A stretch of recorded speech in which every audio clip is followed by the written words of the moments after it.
so we're going to continue. We thank ZJ for handing out our Gemaras. We're continuing. We were learning Maseches Tamid, and we're going to continue with that. We're on the bottom line on Lamed Aleph Amid Aleph. If you're using the front of the Maseches Tamid, it'll be the bottom line on Lamed Aleph Amid Aleph. If you're using the back where we have the art scroll elucidation, it'll be 31A4. 31A4. So again, if you're using the front, it'll be Lamed Aleph Amid Aleph, the bottom lines. And if you're using the back, it'll be 31A4. So we talked about the carbon tamid, how it was butchered. In the Mishnah last night, we said how they cut up the carbon tamid in the morning, all the various parts, and in a very calculated fashion, how it was going to be cut up and presented to the Kohanim who had merited to be carrying the various parts of it to the Mizbeach. That's where we're going to continue now. So all the Kohanim have been handed their part of the carbon tamid that they're going to bring up onto the Mizbeach. And the Mishnah continues, Nimtzu kulan omdim b'shura.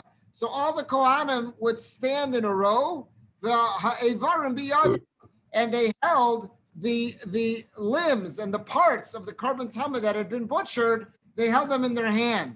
We're now turning the page, we're on Lamed Aleph Amid Beis. So the top of Lamed Aleph Amid Beis, and if you're in the back, it'll be 31B1. So it says, now it's going to go down the list of the Kohanim and who was holding what and how they held it in their hands. Harishon Barosh Varegel.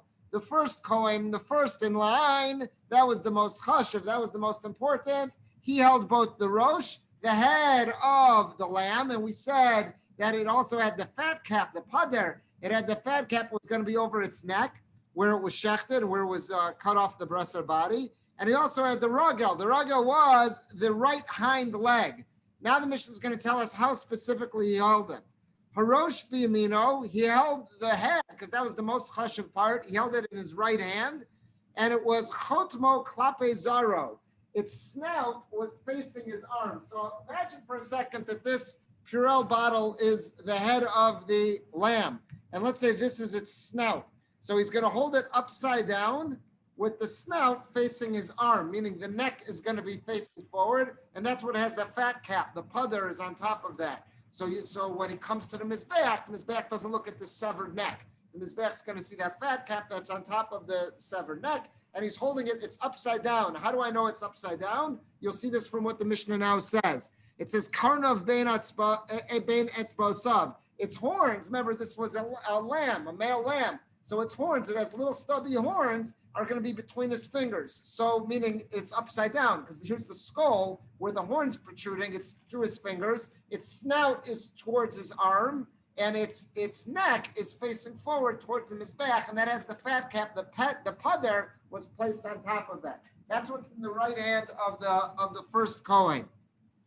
And that's what it says now. Be'shchitaso milmala, the place of its incision, meaning where it was shechted, is going to be, because that's the bottom of its neck. So now that he's got the head upside down, the Beis HaShchita, where it was shechted, is now facing skyward. And it says, Va'pader nason aleh, and that fat was placed over the Beis HaShchita as well as the severed neck, so that wasn't exposed as he was walking it to the Mizbeach. Haragel shel yamin, and the right hind leg, the smolo, that was in the left hand of the Kohen. Remember, we're not talking about a very large animal. A lamb's not a very large animal. That's why it's not burdensome to carry both of these parts here. Ubeis ora lechutz, and the side where the skin had been is facing outward and upward. So what does that mean? So what that means as follows. The leg, remember when the Kohen had it on the amud, when it was on the pillar and was hanging by the left hind leg, and he was skinning it. So where did he skin it? On the leg, on the right leg? On the inner thigh. Let's say that would be on the inner thigh. That's where it was skinned. The outer thigh, that's the part that's called where the or was, meaning where it had not been cut. You're going to see this expression come up now throughout the Mishnah. So he says as follows. He says that ubeis ora lechutz, is that the meaning where the skin had remained intact, where he had not done the incision, meaning the outside of the leg, that's bechutz, that's what's facing upwards. So meaning the part of the leg where he had to slice, to cut open the skin, that's facing downwards on the Kohen's left arm. And the part of the leg where the skin was not cut, that's what's facing upwards. So that's Kohen number one. He's got the head in his right hand, and he's got the right hind leg in his left hand.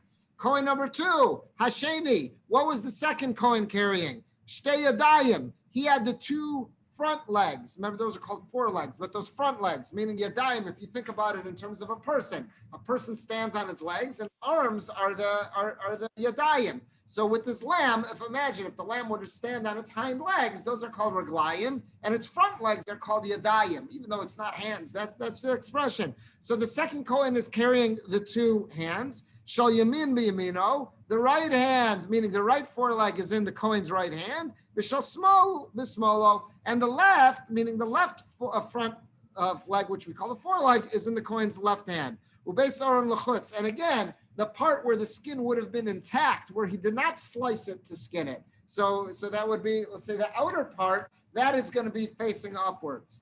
Kohen number three, Hashlishi. What was the third Kohen in line? What was he holding? Ba'oketz, he had the back portion, and he also had Varagel, and he had the other leg, the left hind leg.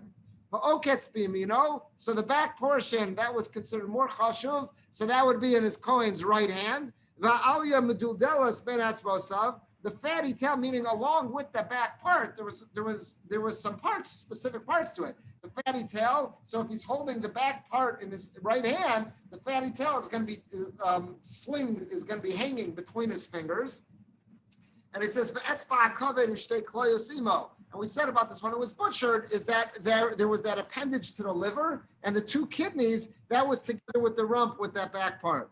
And then he says, Harogel shall small b'smolo, and the hind leg, the left hind leg was in his left hand, and again, beis ora l'chutz, the part where the skin would have remained intact, not where he sliced to remove the skin, that's going to be facing upwards. What about the fourth Kohen? Haravi, what about Kohen number four? B'chaza v'gera, he was holding the chaza. The chaza was the chest, the breast, and also the gera, the neck of the lamb.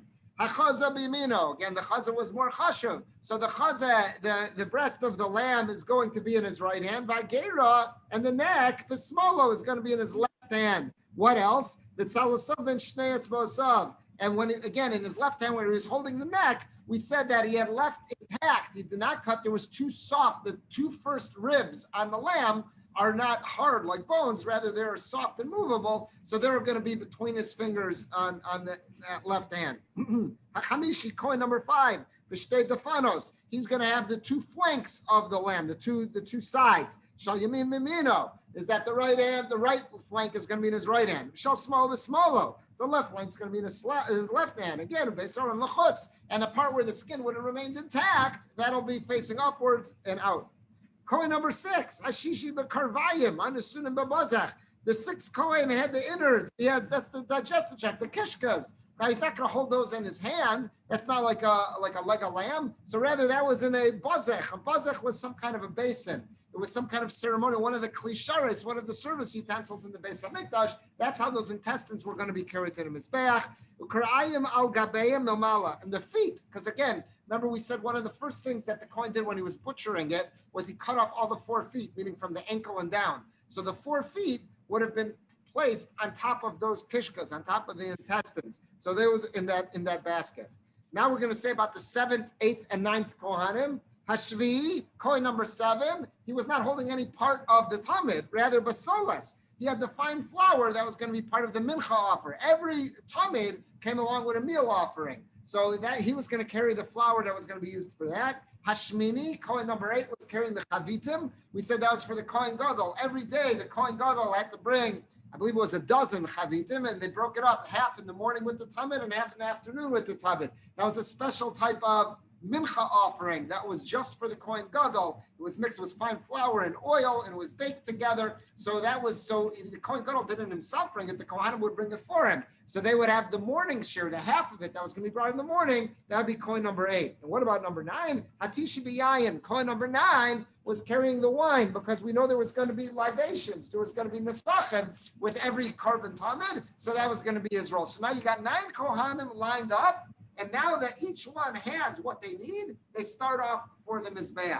So the Mishnah says, Holchu, so they walked towards the mizbeach, unisonum, and they placed them not yet on the mizbeach, but on the ramp, on the kevesh, it says mechatzi kevesh lamata b'ma'aravo. So on the ramp remember the ramp in the Beis Hamikdash was positioned from south to north, going north up to the top of the Mizbeach. To the west would have been the Kodesh section, the Heichal. So it says they're going to have it from the middle going down on the ramp, but on the western side, meaning on the left side, to be close to the Beis Hamikdash, close to the Heichal. That's where they positioned all of these 9 items. They just now ceremoniously carried them to the ramp. And before placing them on the Mizbeach, they first place them on the ramp. What happens next? Malachum, and they were salted. We have this idea that everything that goes up on the Mizbeach first has to be salted. Kol karbanecha takrid melach. That there always has to be melach. There has to be salt on it. So where were they salted? When they were on the ramp. Now, they were salted, the animal parts were salted. The Mefarshim say the mincha and the chavitin weren't salted until they got up onto the Mizbeach, onto the top, and the wine was not salted at all. So it was the animal parts that were salted on the ramp. And at that point, once they put the salt on them, it says v'yardu uvau lahen lelishkas hagazis. Now all those 9 kohanim, now that they've deposited them there, they leave them there and they go back to the lishkas hagazis. That was the chamber of the hewn stone. That was where they had drawn all the lots to see who did what. They went back there, leaving all those parts on the ramp to be salted. Why did they go back? L'kroes Shema. They went back because it was the morning. They wanted to say the Kriyas Shema. The Mefarshim say they did more than just the Kriyas Shema because they also had a tefillah that all the korbanos that they were going to bring that day should be accepted before HaKadosh Baruch Hu. Some of the Mefarshim ask, why did they have to go back to the Lishkas Hagazis to daven? They could have just davened right there or somewhere else in the chutzner. They kind of had to stop what they were doing and go back. That's a discussion you'll see some of the Mefarshim get into. All right, we'll pause here. We'll continue, God willing, next time we learn, and we'll start with the Gemara. That'll be Sunday, God willing, or if not Sunday, then another day during the week. So we'll pause here. We'll say a Kaddish Rabbanan. Rabbi Chananya ben Akash, Kadosh Baruch Hu, Lezakos Es Yisrael. Lefikach here